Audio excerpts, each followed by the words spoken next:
شہر رمضان الذی انزل فیہ القرآن، کہ رمضان کا وہ مہینہ ہے، رمضان کا مہینہ وہ مہینہ ہے جو جس کو اللہ تبارک و تعالیٰ نے اپنے سب سے مقدس کتاب، سب سے اہم کتاب قرآن کریم کو نازل کرنے کے لیے انتخاب کیا، چنا۔ اور اس کی دوسری جگہ توضیح کی، تفسیر بیان کی، انا انزلناہ فی لیلۃ القدر، کہ ہم نے اس رمضان کے ہم نے اس کتاب کو، قرآن کو رمضان کے سب سے بابرکت اور سب سے معزز رات میں ہم نے لیلۃ القدر کے اندر اتارا ہے، شب قدر میں ہم نے اتارا ہے۔ تو سب سے دوسری فضیلت رمضان کی یہ ہے کہ اللہ تبارک و تعالیٰ نے اسے قرآن کو نازل کرنے کے لیے اس مہینے کا انتخاب کیا۔ تیسری فضیلت آپ پڑھیں گے، جب سورہ بقرہ کی آیت پڑھیں گے تو رمضان کی جتنی بھی آیات ہیں اسی کے اندر ایک آیت ہے وَإِذَا سَأَلَكَ عِبَادِي أَنِّي فَإِنِّي قَرِيبٌ أُجِيبُ دَعْوَةَ الدَّاعِ إِذَا دَعَانِ فَلْيَسْتَجِيبُوا لِي وَلْيُؤْمِنُوا بِي لَعَلَّهُمْ يَرْشُدُونَ۔ اللہ تعالیٰ فرماتا ہے کہ اے نبی کریم صلی اللہ علیہ وسلم،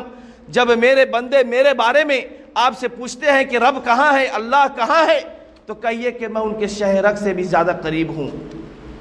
جب وہ دعائیں کرتے ہیں تو میں پکارنے والے کی پکار کو، دعا کرنے والے کی دعا کو سب سے سنتا ہوں، قبول کرتا ہوں۔ حافظ ابن کثیر رحمہ اللہ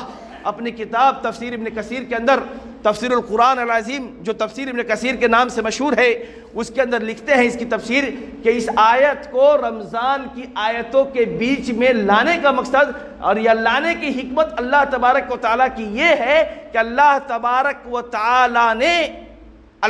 نے ہمیں یہ بتلایا ہے کہ رمضان میں سب سے زیادہ دعائیں قبول ہوتی ہیں، رمضان میں سب سے زیادہ دعا قبول ہوتی ہے، اور جو 3 لوگوں کی دعائیں کبھی رد نہیں ہوتی، 3 لوگ کی دعا کبھی رد نہیں ہوتی، ایک والد کی دعا، باپ کی دعا اپنے بچے کے لیے۔ باپ جب اپنے ہاتھ کو پھیلاتا ہے اللہ کے سامنے اور اپنے بچے کے لیے اللہ سے کامیابی اور کامرانی، اس کی نیکی اور اس کی ہدایت اور اس کی توفیق کی دعا مانگتا ہے، اللہ کا عرش والا بھی وہاں سے اس کی دعا کو رد نہیں کرتا، اس کی دعا قبول کرتا ہے۔ اسی طریقے سے ایک مسافر سفر میں ہے، ایمان والا ہے، مسلمان ہے، سفر کی حالت میں ہے، وہ لہو و لعب میں مشغول نہیں ہوتا۔ اس سفر کی حالت میں جب دنیا چاروں طرف سے اپنے اپنے مصروفیات میں ہوتی ہے، وہ مومن بندہ اپنے دل کو، آنکھ کو اور اپنے قلب کو اللہ سے تعلق جوڑتے ہوئے کہتا ہے اے اللہ میں سفر میں ہوں، اور تیرے حبیب نے، نبی نے فرمایا ہے کہ سفر کے دعاؤں کو تو قبول کرتا ہے، اے اللہ ہم تجھ سے یہ سوال کرتے، اپنی دنیا، اپنی زندگی کے بارے میں، اپنی آخرت کے بارے میں سوال کرتا ہے۔ اس مسافر کی دعا بھی اللہ تعالیٰ رد نہیں کرتا، اسے قبول کرتا ہے۔ اور تیسرا وہ آدمی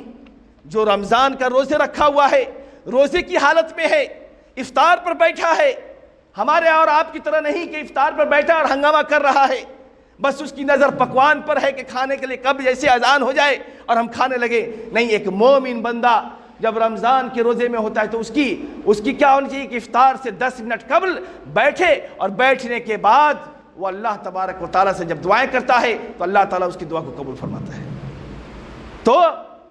رمضان کی فضیلتوں میں سے ایک فضیلت یہ بھی ہے کہ اللہ تبارک و تعالیٰ سب سے زیادہ دعائیں اس مہینے کے اندر قبول فرماتا ہے۔ اسی طریقے سے رمضان کی فضیلتوں میں سے یہ فضیلت ہے کہ اللہ تبارک و تعالیٰ اس مہینے کے اندر سب سے زیادہ گناہوں کو معاف کرتا ہے اور سب سے زیادہ لوگوں کو جہنم سے آزادی بھی دیتا ہے۔